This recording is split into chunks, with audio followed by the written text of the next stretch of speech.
Scanning for audio.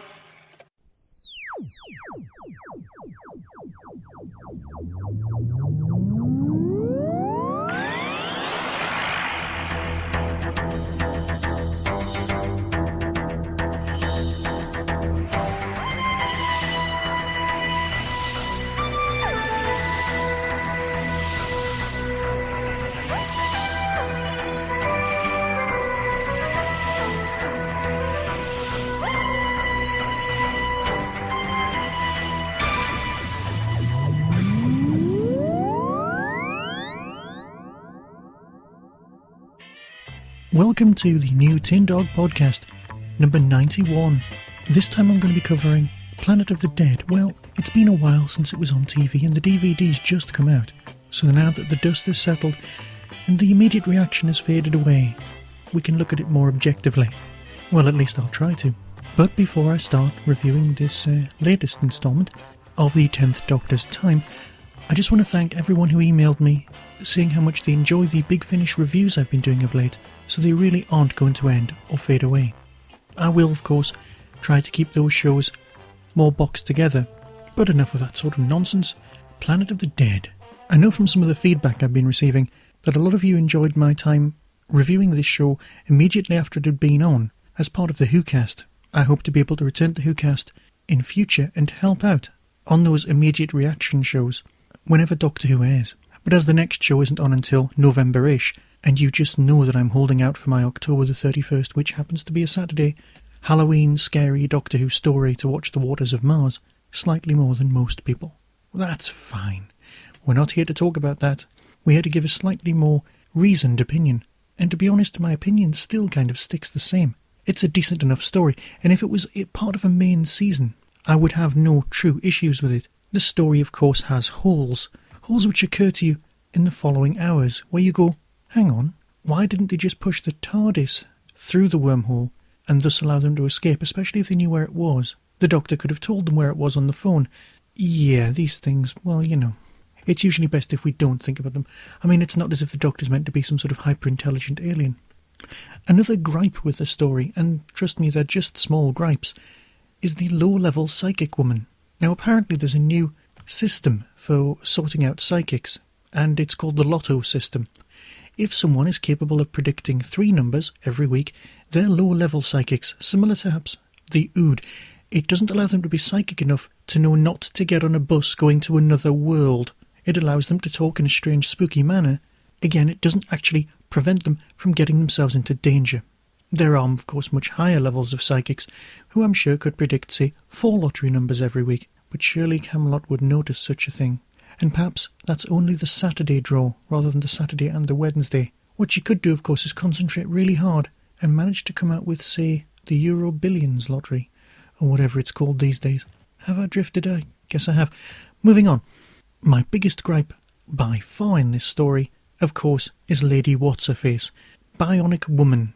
Yeah, I know she'll always be a Slater to me, and that's my problem. I still can't help myself from pigeonholing people. She'll always be a Slater to me. She won't even truly be the Bionic Woman. I wasn't taken with her performance. I really wasn't taken with her character. And she just kind of jarred a little bit. She annoyed me. I know that in the original plans for Doctor Who, when the 7th Doctor became the 8th Doctor, and this is part of the original run, this would happen, say, the early 90s. The plans were to have Ace leave the Doctor and become a trainee Time Lord. Again, Time Lord being a rank rather than a race. Yeah, we don't need to go there. And then the next companion would be, played by Julia Sawala, well, she was penciled in anyway, who would be a cat burglar. Many of the traits seem to have survived over from the original treatment for this particular character. I'm not sure that would work, I'm not sure it wouldn't work. But that's fine. Questions will still arise when it comes to things like, why were Unit called rather than Torchwood if you're trying to push the new Torchwood spin-off series? The mini-series, The Children of Smurfs or something? I'm not quite sure what it's called. I know it's on at some point. Possibly when some people are leaving the country in order to climb mountains, but perhaps not.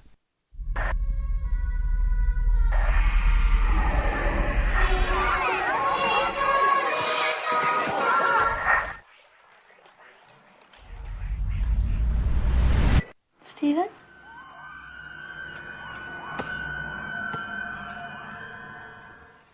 We are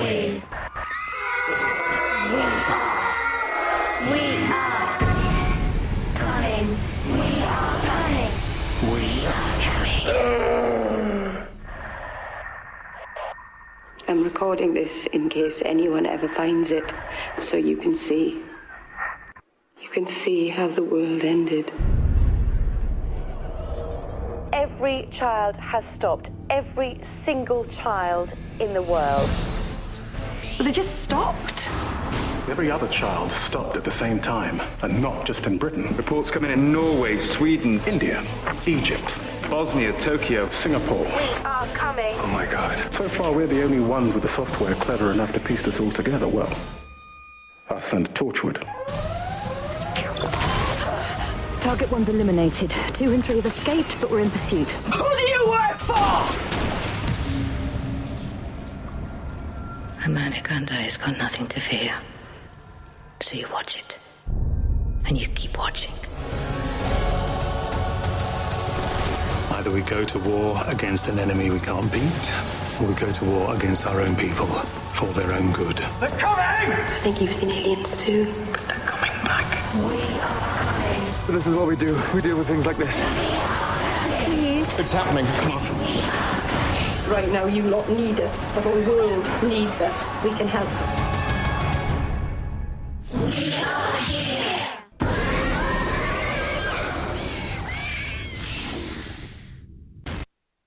Oh, and what was with that end sequence where the doctor tries to push the 2 guys from the bus who happen to have lost their jobs, let's face it, it's a credit crunch, and make them join UNIT?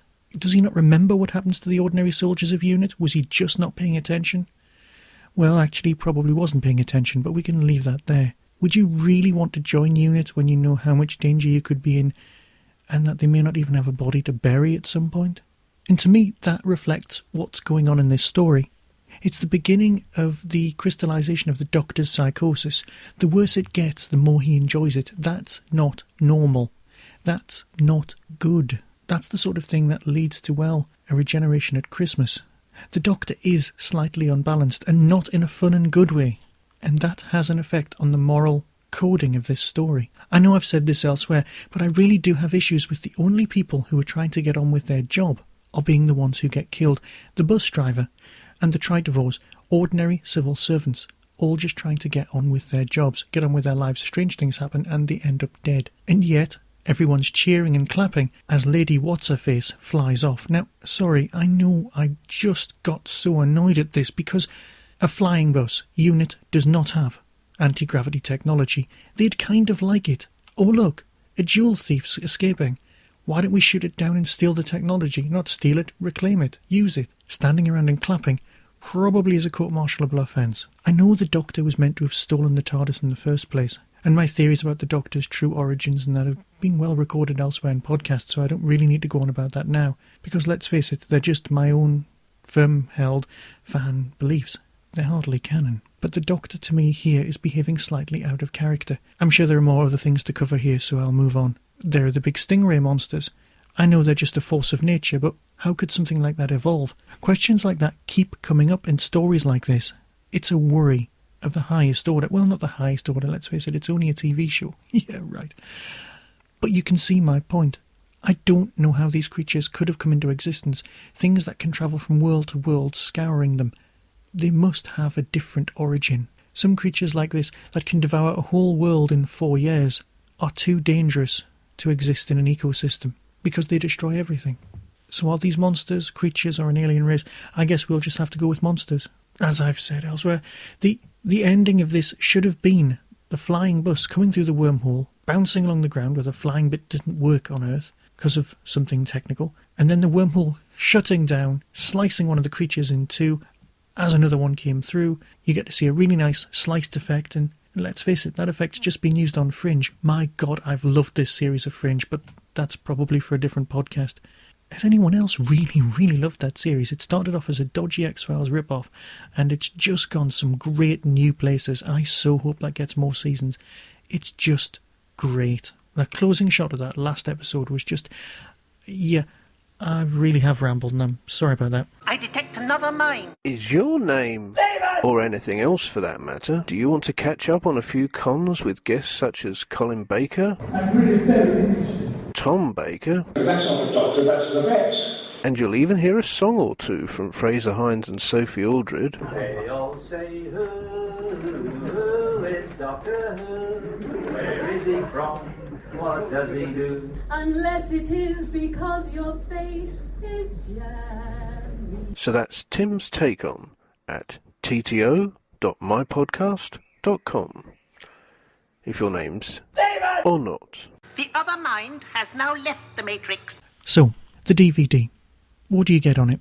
Well, it's just the episode that was broadcast and the Doctor Who Confidential that was also broadcast. Things you could have just taped off the TV. It's a fairly vanilla thing, but you do get an hour's worth of Confidential, which I'm not sure you're going to get on the boxed set that'll come out at the end of the year. I've told you my theory in the past about how 2Entertain might try and release a DVD at the same time as one of the episodes so that people aren't quite sure what they're buying if, say, the dubious auntie's gone in to buy stuff and they just ask someone at the counter, or they read the back of the box. So what would exist in this Doctor Who on a boxed set? Well, it could include Midnight, Planet of the Dead, and Delta and the Bannermen. Delta and the Bannermen I'm going to be covering next week, as the DVD's due out very, very shortly. Here's the trailer. Where you go, I will track you down. 1959! Here we come! I don't like the look of this one little bit. Turn back. You must warn the others that an attack is imminent. There is nowhere you can hide. The Bannermen are on their way. Hey! Oh, Brisbane! Out of the ball! Here! Fisherman! Up in it! Give me Delta, and I will give you your life. Actually, I think I may have gone a little too far.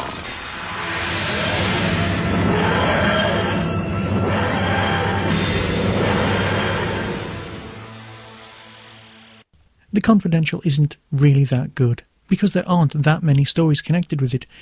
It's an hour long, and 45 minutes of that basically consist of, we went to Dubai. Did I mention we went to Dubai? Yeah, we went to Dubai. It was really nice. There was some sand. Did you see the sand? We got it in high definition. We used some nice cameras in high definition. Oh, by the way, high def doesn't do slow motion very well. But it will. But not yet. Dubai. Yeah. Was that a dodgy tax fiddle, or just some excuse to use some sand? It was so beautiful and so perfect on film that it really did look like it had been done by the mill. Most viewers wouldn't care. I haven't seen the episode in high def yet, so perhaps I'll be a complete convert, but it still looks pretty damn good on DVD.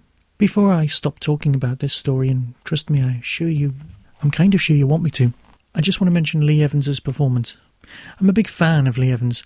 He's a very, very good actor. His stand-up work is definitely an acquired taste.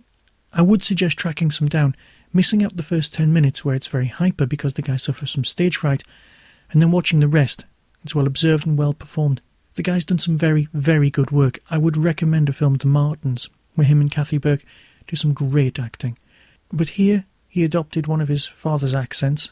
Let's face it, he's called Lee Evans, so being Welsh probably would be alright. A variant on a Fourth Doctor's scarf, and he becomes the fanboy. Similarly narratively to the way Donna was, a fan of the Doctor. He stands up, just like Pertwee's Doctor did, to the Brigadier. Moments of his performance are very, very good. If he does return, he needs to calm down just a little bit, which is fine. I'm not quite sure about him using Bernards as a unit of measurement, mainly because the British rocket group was mentioned in one of the old McCoy Dalek stories, which means that Bernard Quatermass and the rocket group exist in one Doctor Who universe, while in the current Doctor Who universe, Bernard Quatermass is fiction. Or perhaps he's not. Does it really matter? Or is it just something for the fans? Actually, now I come to think about it, the way it's delivered, Quatermass could just be somebody famous who was real in the Doctor Who universe. Perhaps I need a cup of tea or a nice lie down. Yeah, that's probably more like it.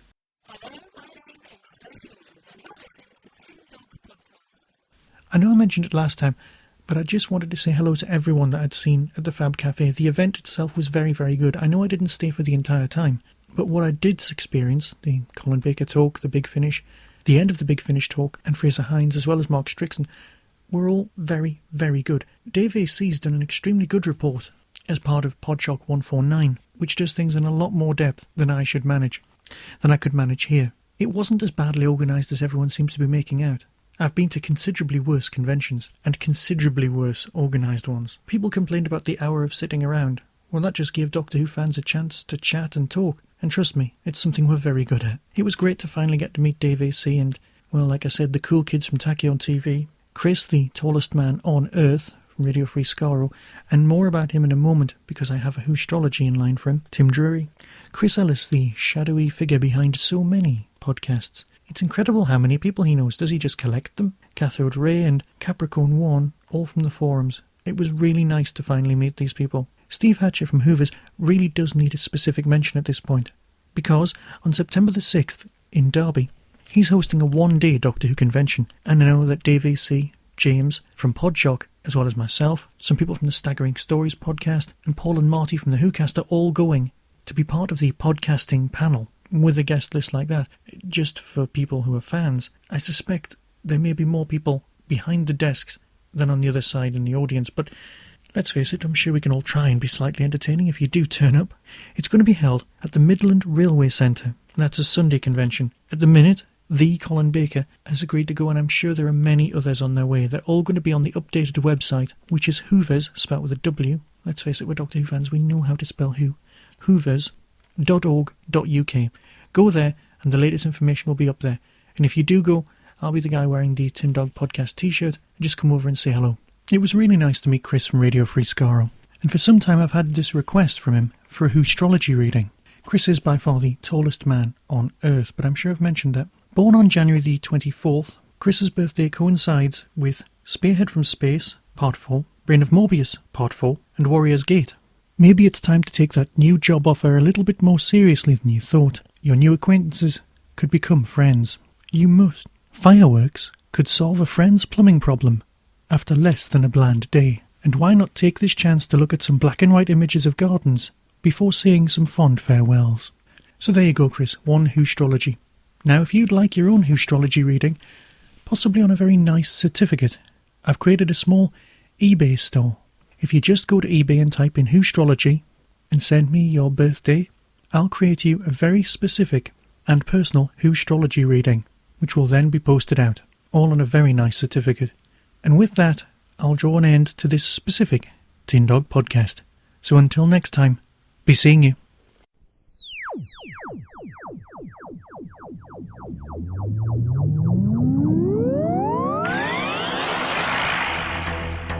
You have been listening to the Tin Dog Podcast. Doctor Who and its associated shows are all trademark of the BBC. No infringement is intended. Contact us at tin-dog@hotmail.co.uk.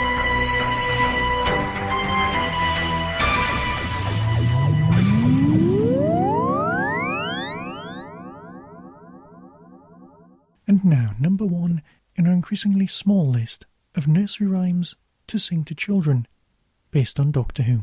The wheels on the bus go round and round, round and round, round and round. The wheels on the bus go round and round, all through the wormhole. The wheels on the bus get stuck in sand, stuck in sand, stuck in sand. The wheels on the bus get stuck in sand, all through the wormhole. The wheels on the bus, they levitate, levitate, levitate. The wheels on the bus, they levitate, all through the wormhole. The wheels on the bus are stolen by a thief, stolen by a thief, stolen by a thief. The wheels on the bus are stolen by a thief, once through the wormhole. Thank you very much.